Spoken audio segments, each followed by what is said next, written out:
নমস্কার, welcome to ইজেনিট। আমি অরিন্দম পাত্র, বাঁকুড়া জেনিট ইনস্টিটিউটের কেমিস্ট্রি ফ্যাকাল্টি।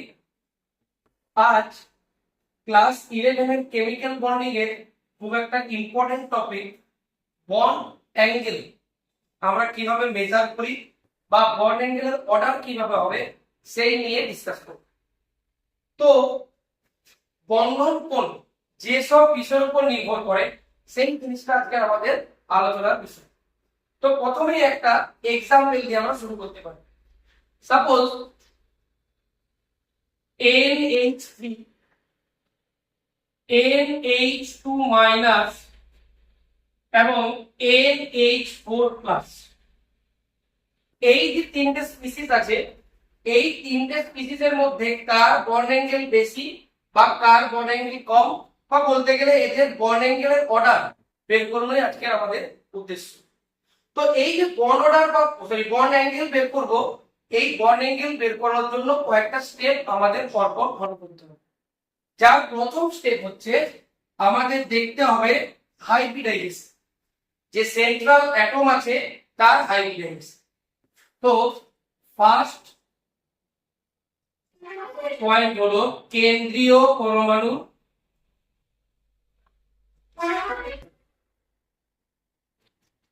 সংকরায়ন।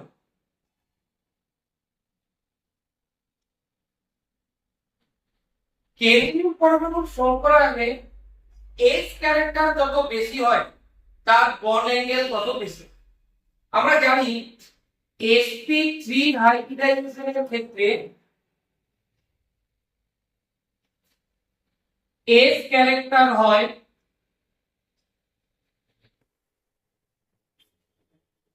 25%, sp2 হাইব্রিডাইজেশনের ক্ষেত্রে এস ক্যারেক্টার হয় 33.33% এবং sp হাইব্রিডাইজেশনের ক্ষেত্রে এস ক্যারেক্টার হয় 50%। আবার আমরা এটাও জানি sp3 হাইব্রিডাইজেশন হলে বন্ড অ্যাঙ্গেল হয় 109 ডিগ্রি 28 মিনিট, sp2 হাইব্রিডাইজেশন হলে বন্ড অ্যাঙ্গেল হয় 120 ডিগ্রি, আর sp হাইব্রিডাইজেশন হলে বন্ড অ্যাঙ্গেল হয় 180। তো আমরা দেখতেই পাচ্ছি গ্র্যাজুয়ালি যত এস ক্যারেক্টার ইনক্রিজ করছে বন্ড অ্যাঙ্গেল তত বাড়ছে। তাহলে আমরা এটাকে সামারাইজ করতে পারি যে সেন্ট্রাল অ্যাটম বা কেন্দ্রীয় পরমাণু সংকরায়নে এস ক্যারেক্টার যত বাড়বে তার বন্ড অ্যাঙ্গেল তত বাড়বে। কি রকম একটা एग्जांपल কি করতে পারি, যেমন NO2 প্লাস এবং NO2 মাইনাস। NO2 প্লাসের হাইব্রিডাইজেশন হয় sp এবং NO2 মাইনাসের হাইব্রিডাইজেশন হয় sp2।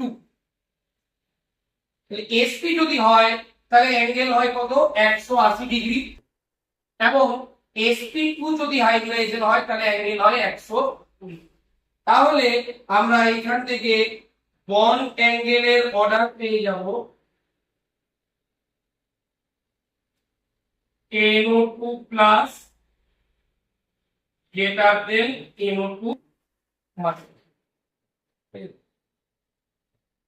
আলটিমেট নোট ডাউন করতে হবে আমাদের, এস ক্যারেক্টার যত ইনক্রিজ করবে বন্ড অ্যাঙ্গেল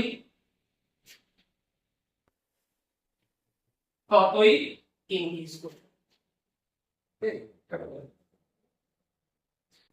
এরপর 2 নম্বর ফ্যাক্টর, যদি কয়েকটা স্পিসিসের হাইব্রিডাইজেশন যদি সেম হয়ে যায় তখন আমরা কিভাবে তার বন্ড অ্যাঙ্গেল দেখব।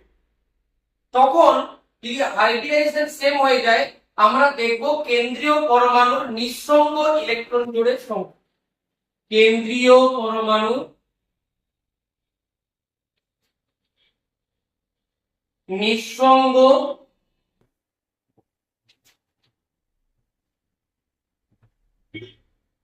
ইলেকট্রন জোড়ের সংখ্যা।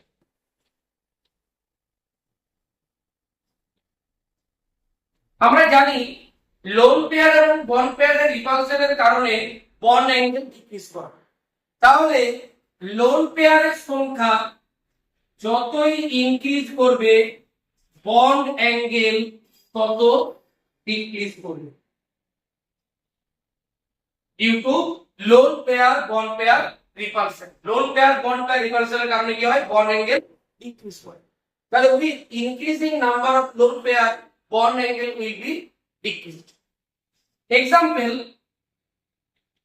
যেটা আমরা প্রথমে নিয়ে শুরু করেছিলাম NH2 minus NH3 এবং NH4 plus।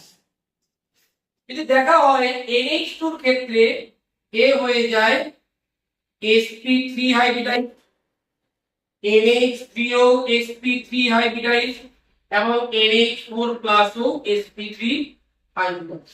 সো প্রথম পয়েন্ট যেটা আমরা পড়েছিলাম কেন্দ্রীয় পরমাণু সংকরণ অবস্থা, সেখান থেকে আমরা এর বন্ড অ্যাঙ্গেল নির্ণয় করতে পারবো। তাহলে আমি দেখব এই স্পিসিস গুলো আছে এদের number of lone pair. NH2 minus এর ক্ষেত্রে নাম্বার অফ লোন পেয়ার কেমন হয়?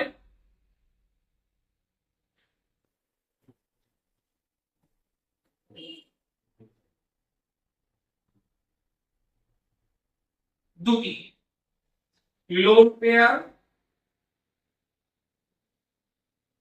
দুই। NH3 এর ক্ষেত্রে কি হয়?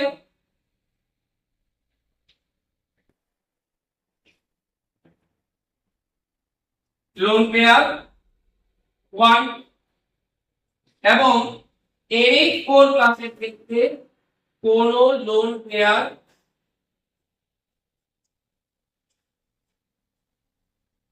থাকে, লোন পেয়ার 0। তাহলে সবচেয়ে বেশি loan pair bond pair repulsion দেখা যাবে কার ক্ষেত্রে? NH2 minus. তাই এর ক্ষেত্রে বন্ড অ্যাঙ্গেল সবচেয়ে কম হবে। তারপর NH3 এর ক্ষেত্রে একটা মাত্র loan pair bond pair repulsion আছে, তাহলে এর থেকে এর বন্ড অ্যাঙ্গেল কিছুটা বেশি হবে। আর NH4 এর ক্ষেত্রে কোনো লোন পেয়ার না থাকার কারণে এখানে কোনো bond pair lone pair repulsion হবে না, তাই এই ক্ষেত্রে বন্ড অ্যাঙ্গেল সবচেয়ে বেশি হবে। তাহলে যদি আমি বন্ড অ্যাঙ্গেলের অর্ডার দেখি কি হবে?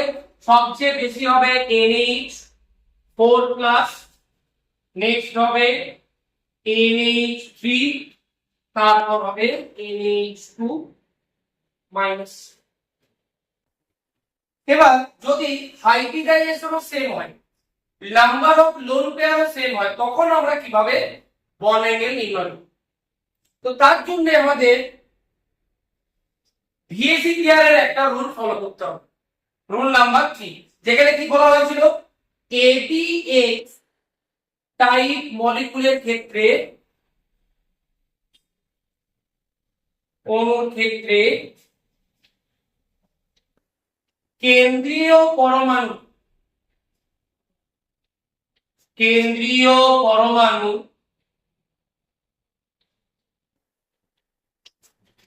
তড়িৎ ঋণাত্মকতা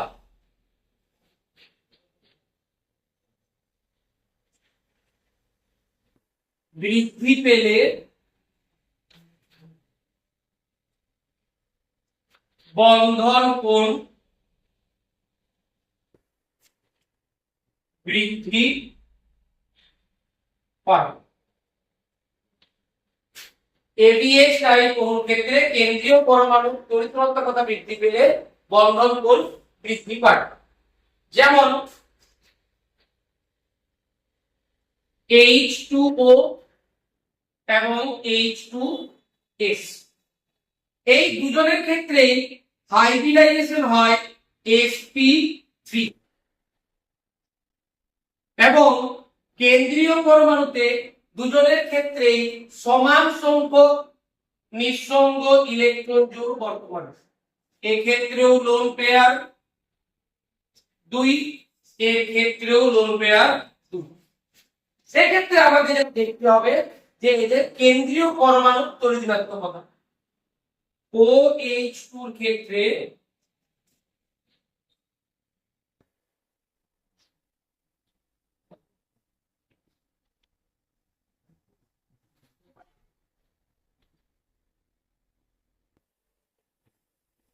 যেহেতু অক্সিজেনের তড়িৎ ঋণাত্মকতা বেশি, তাহলে এই বন্ধন ইলেকট্রন জোড় অক্সিজেনের দিকে বেশি সরে থাকবে তার তুলনায় সালফারের তুলনায়। যেহেতু electronegativity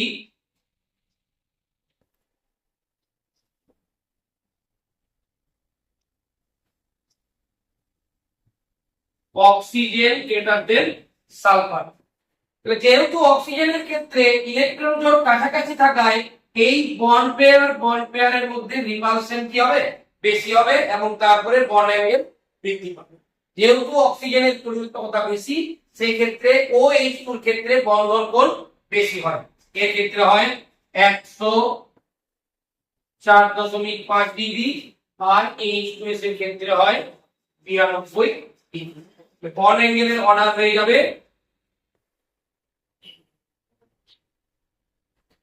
H2O greater than H2S। তাহলে লাস্ট পয়েন্ট, যদি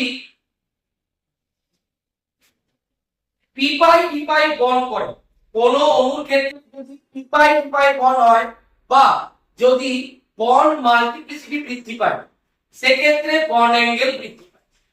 যেমন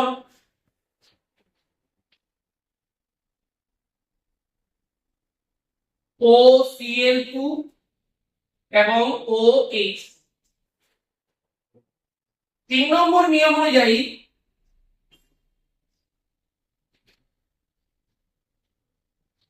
কেন্দ্রীয় পরমাণুর তড়িৎ ঋণাত্মকতা যত বেশি হয়, বন্ড অ্যাঙ্গেল তত বেশি হয়।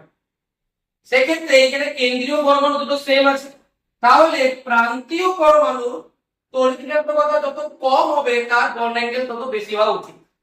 সেই দিক থেকে দেখতে গেলে ইলেকট্রোনেগেটিভিটি অবশ্যই ক্লোরিনের বেশি, তার তুলনায় হাইড্রোজেনের তুলনায়। তাহলে বন্ড অ্যাঙ্গেল হওয়া উচিত বেশি, হওয়া উচিত ছিল কার,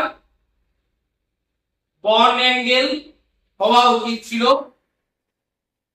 H2O এর বেশি এবং OCl2 কম। কিন্তু প্র্যাকটিক্যালি দেখা যায় যে এই অর্ডারটা ভুল হয়ে দেখা গেছে OCl2 এর বন্ড অ্যাঙ্গেল বেশি হয় OH2 তুলনায়, এবং এটা ব্যাখ্যা করা যায় পি পাই বন্ড ফরমেশনের মাধ্যমে। কিভাবে? ক্লোরিন তৃতীয় পর্যায়ের মৌল হয় ক্লোরিনের ভ্যাকেন্ট ডি অরবিটাল বর্তমান, এবং ক্লোরিনের অক্সিজেনের নিঃসঙ্গ ইলেকট্রন জোড় বর্তমান। এক্ষেত্রে কি হয়, অক্সিজেনের নিঃসঙ্গ ইলেকট্রন জোড় ক্লোরিনের ভ্যাকেন্ট ডি অরবিটালের সাথে পি পাই বন্ড ফরমেশন, এবং তার ফলে পি পাই বন্ড ফরমেশন করে। তার ফলে কি হয়, অক্সিজেন এবং ক্লোরিনের মধ্যে দ্বিবন্ধন সৃষ্টি হয়।